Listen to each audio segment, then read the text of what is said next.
Olá! As comissões permanentes do Senado começam a ser instaladas na próxima semana. Os líderes partidários conversam para definir que legendas vão ocupar a presidência de cada um desses colegiados. A definição das comissões obedece tanto quanto possível o critério da proporcionalidade partidária, que permite ao partido com a maior bancada de senadores fazer a primeira escolha da comissão que gostaria de presidir. A segunda maior bancada faz a segunda escolha e assim sucessivamente.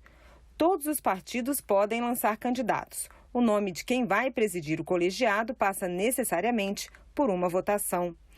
As negociações para definir as novas presidências ainda estão acontecendo, mas durante a abertura dos trabalhos legislativos, alguns senadores já sinalizaram as comissões que seus partidos devem ocupar. Com certeza o partido assumirá uma comissão. Eu, no caso, era presidente da CAS, nos últimos 2 anos. A princípio, eu acredito que a própria CAS possa continuar com o Podemos, mas ainda não tem nada definido até esse momento. O senador Jacques Wagner vai ser presidente da Comissão de Meio Ambiente. O senador Humberto Costa vai ser presidente do Direitos Humanos.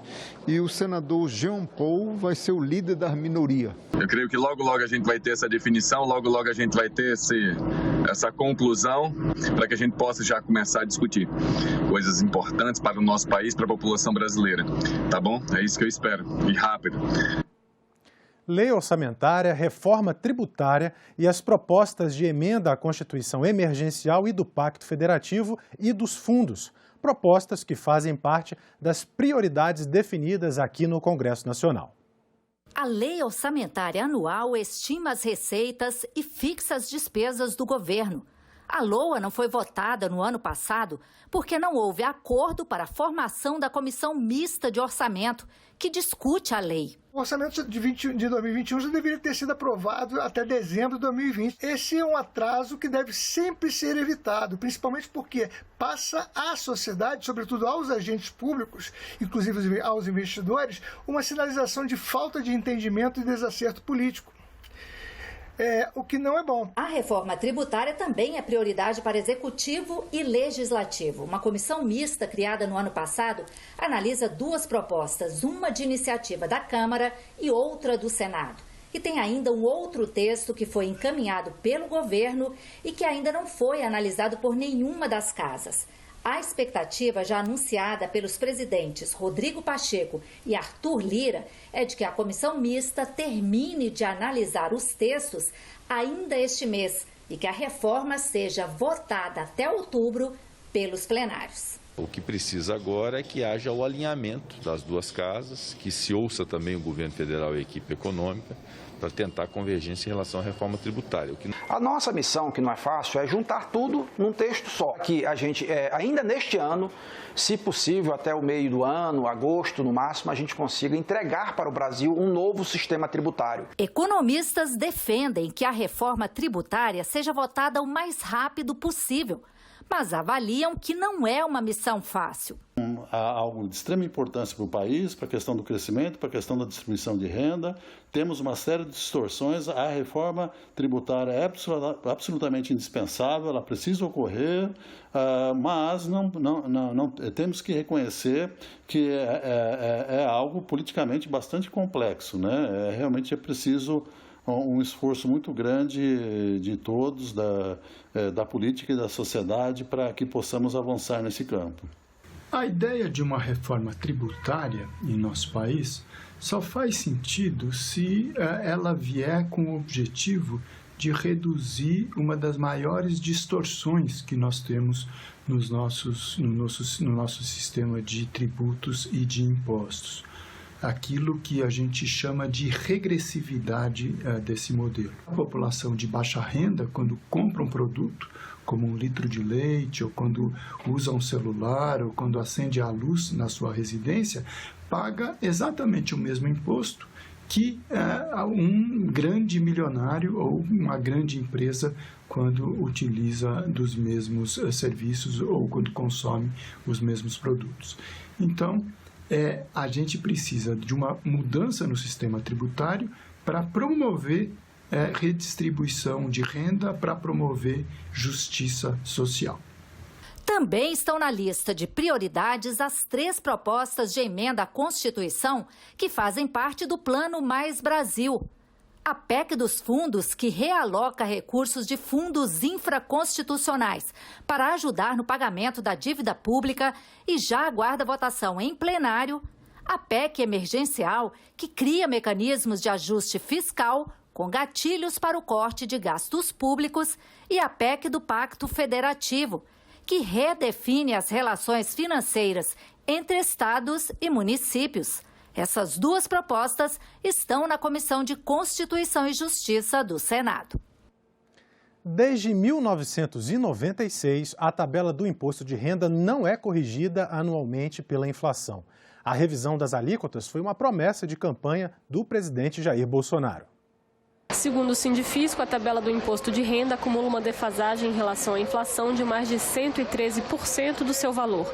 Se o cálculo fosse atualizado, os contribuintes com ganhos até R$ 4.022 por mês não teriam de pagar o imposto. Hoje a isenção é para quem ganha até R$ 1.903.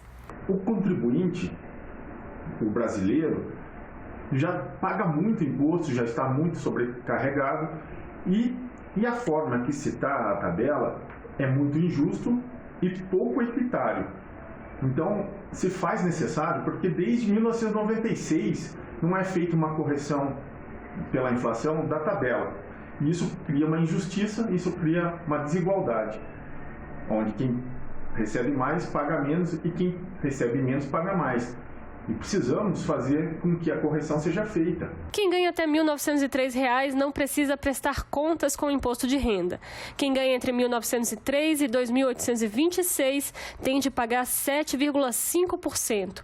Entre R$ 2.826 e R$ 3.751, paga 15%. Entre R$ 3.751 e R$ 4.664, fica em 22,5%.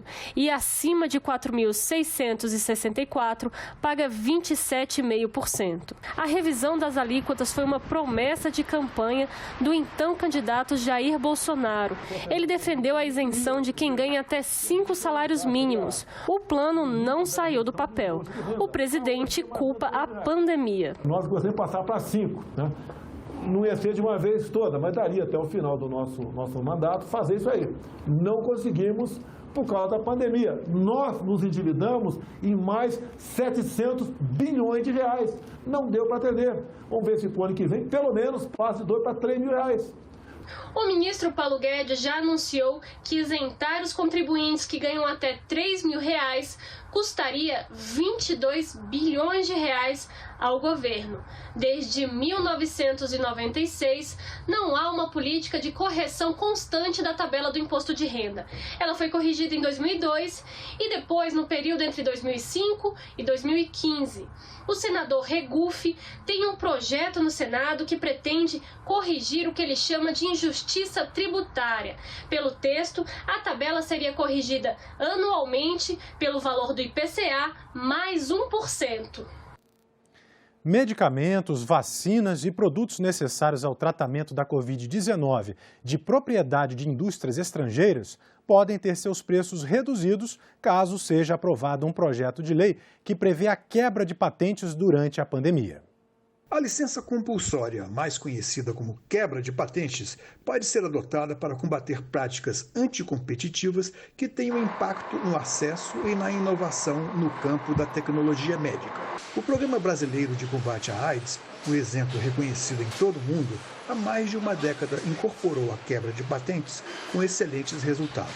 Em 2013, a dose do produto original Efavirenz importado custava $15,90. O genérico, 43 centavos de dólar. Graças à opção, o país economizou $1 bilhão e 200 milhões de dólares. Nós temos 2 problemas sérios para poder implementar a quebra de patentes nesse momento da pandemia. O primeiro deles é que, mesmo quando há uma quebra de patentes, e aí nesse caso, o detentor da tecnologia é obrigado a fornecer toda a informação necessária para a reprodução dessa tecnologia, não dá para obrigá-lo a fornecer os insumos necessários. E nós sabemos que para produzir um imunizante o Brasil não tem a produção interna de vários desses insumos. O outro problema, e esse talvez seja o mais grave, é que nenhum laboratório internacional pediu a patente ou foi concedido essa patente internamente.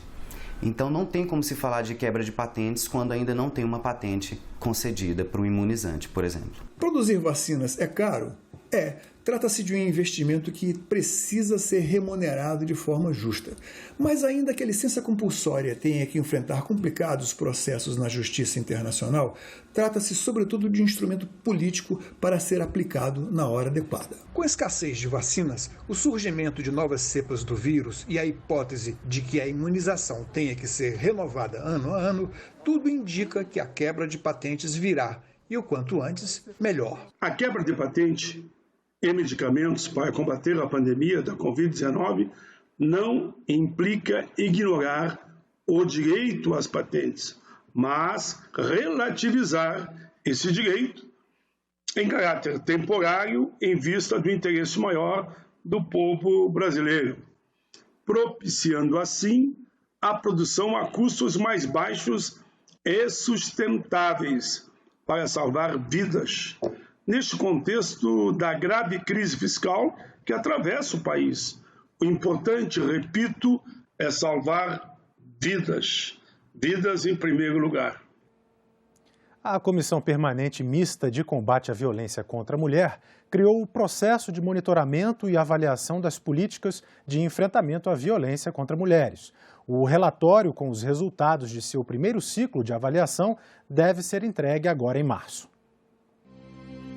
De acordo com o Anuário Brasileiro de Segurança Pública, divulgado em outubro de 2020, os feminicídios cometidos no primeiro semestre daquele ano tiveram um aumento de 1,9%. Já os chamados para o atendimento de violência doméstica registrados no 190 aumentaram 3,8% nesse período. Contudo, a proposta de orçamento para 2021 da Secretaria Nacional de Políticas para Mulheres, vinculada ao Ministério da Mulher, da Família e dos Direitos Humanos, é 19% menor em relação ao proposto inicialmente para 2020. O Brasil é o 5º país no mundo que mais mata a mulher em razão de ser mulher, que é a violência de gênero. Isso foi constatado por meio de um estudo denominado Mapa da Violência. Isso foi ainda mais potencializado durante a pandemia de Covid-19. E daí a importância desse espaço, daí a importância da educação, da conscientização da população a respeito desse problema, que atinge não só as mulheres, mas as famílias e inclusive os homens agressores. Quando mais se precisou de investir recursos no aumento de rede e a proteção às mulheres, o governo federal negou. Isso só mostra que o governo federal não prioriza o combate à violência contra as mulheres brasileiras. O Observatório da Mulher contra a Violência, juntamente com o Instituto de Pesquisa Data Senado, executa um trabalho que vai fornecer uma análise de dados da violência doméstica no país e abordar os dados orçamentários referentes às políticas públicas para o setor.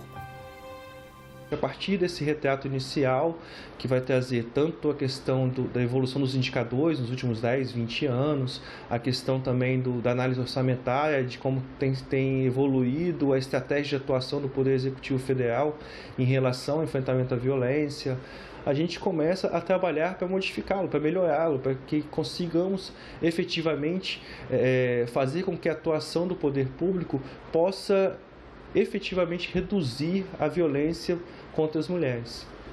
Esse documento será o marco inicial do processo de monitoramento e avaliação que tem como objetivo elaborar e manter atualizado o mapeamento da realidade de cada estado brasileiro. Falar sobre a violência vivida pelas mulheres é quebrar esse grande tabu existente ainda em nossa sociedade, pois briga de marido e mulher todos temos sim que meter a colher para salvar vidas.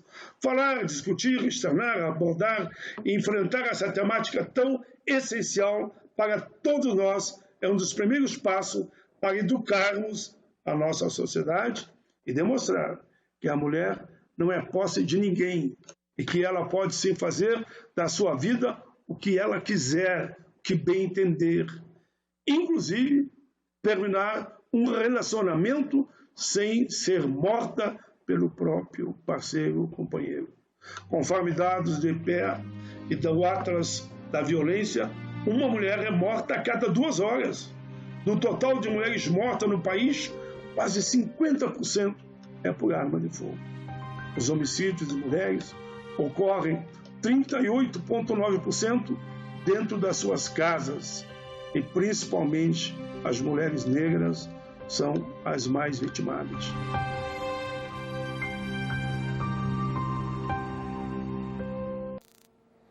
E a bancada feminina pode ganhar assento nas reuniões de líderes do Senado. O projeto já foi aprovado na Comissão de Constituição e Justiça e aguarda apreciação pela comissão diretora. Apesar das mulheres serem mais da metade da população brasileira, no Senado elas ainda ocupam menos de 15% das cadeiras. Com o objetivo de votar mais projetos da pauta feminina, uma proposta do Senado prevê a participação de uma representante da bancada das mulheres no Colégio de Líderes. Pela proposta, o colegiado passaria a ser oficial, atualizando o regimento da Casa. Atualmente, 12 senadoras estão em exercício. A ideia é defendida pela senadora Simone Tebet, primeira mulher a se candidatar à presidência do Senado.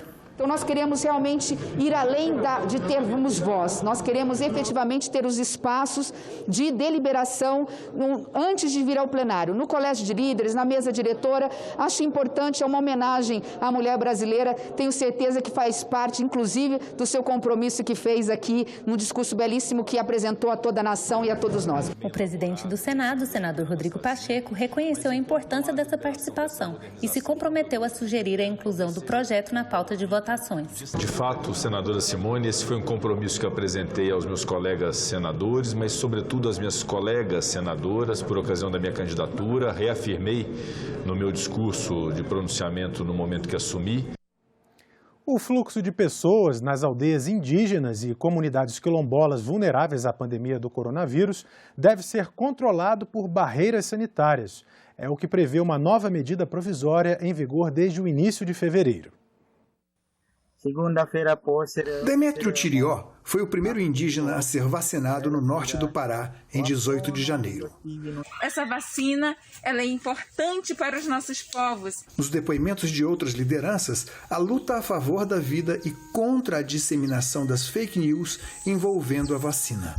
Eu oriento todos os povos indígenas da Amazônia, das suas aldeias, das suas terras, que tome a vacina. A gente precisa ficar muito atento, firme, para garantir que todos os povos indígenas sejam vacinados.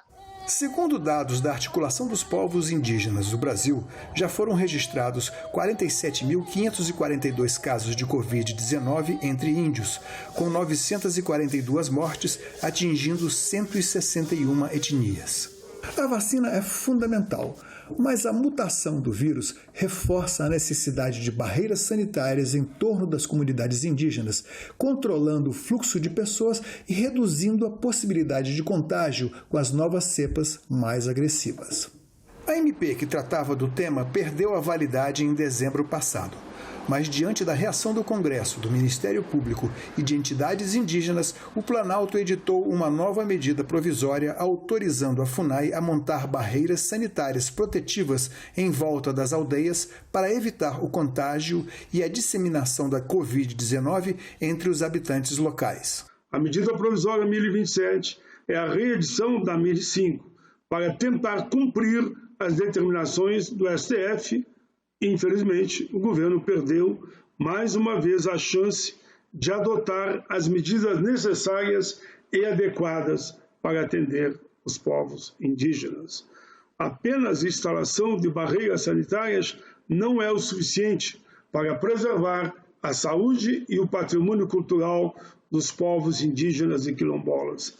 É preciso garantir vacina, leitos de UTI, hospital de campanha, ventiladores e máquinas de oxigenação sanguínea para todos.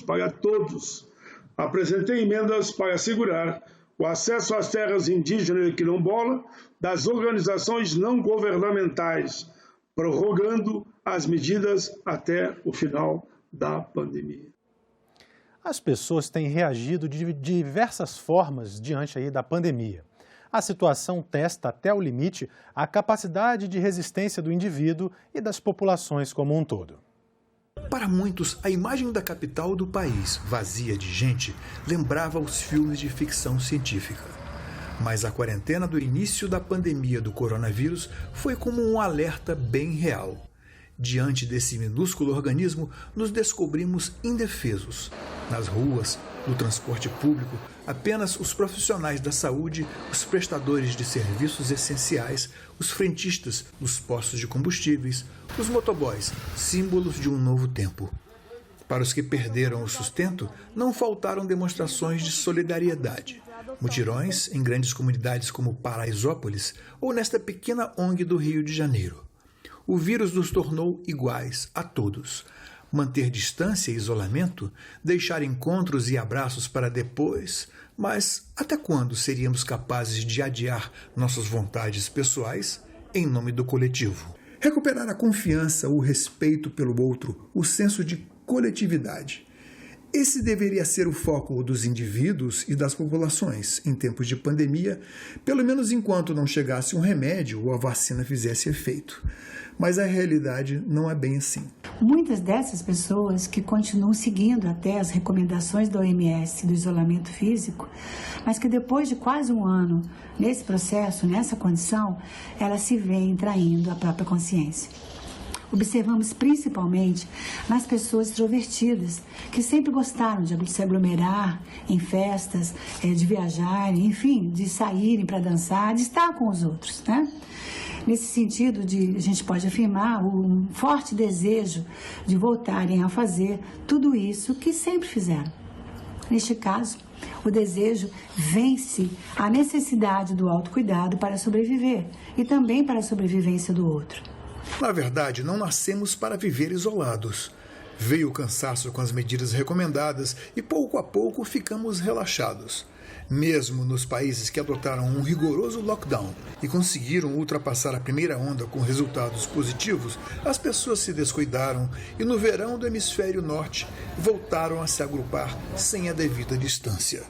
Resultado, uma segunda onda, sinal de que a guerra não acabou. Ainda que agora exista a esperança da vacina, a imunização vai demorar e não há qualquer lógica em abandonar os cuidados. Aqui no Brasil, assistimos perplexos às aglomerações e suas consequências e perguntamos por quê? Eles sabem intelectualmente, mas agem como se não soubessem. É a negação do horror, das milhares de mortes, né, de tanto sofrimento, de tantas perdas para as famílias, né? Agora, o que mantém isso aí? É a fantasia da onipotência, né? De que esse sofrimento todo não lhes afeta, não lhes diz respeito. Eles também não querem levar em conta que eles pegando a doença podem até não estar tão afetados pela doença, mas eles transmitem e estão contribuindo para que milhares de pessoas morram. E nós ficamos por aqui. Você pode rever as reportagens desta edição na nossa página na internet, senado.leg.br/TV. Muito obrigado pela sua companhia e continue sintonizado aqui na TV Senado.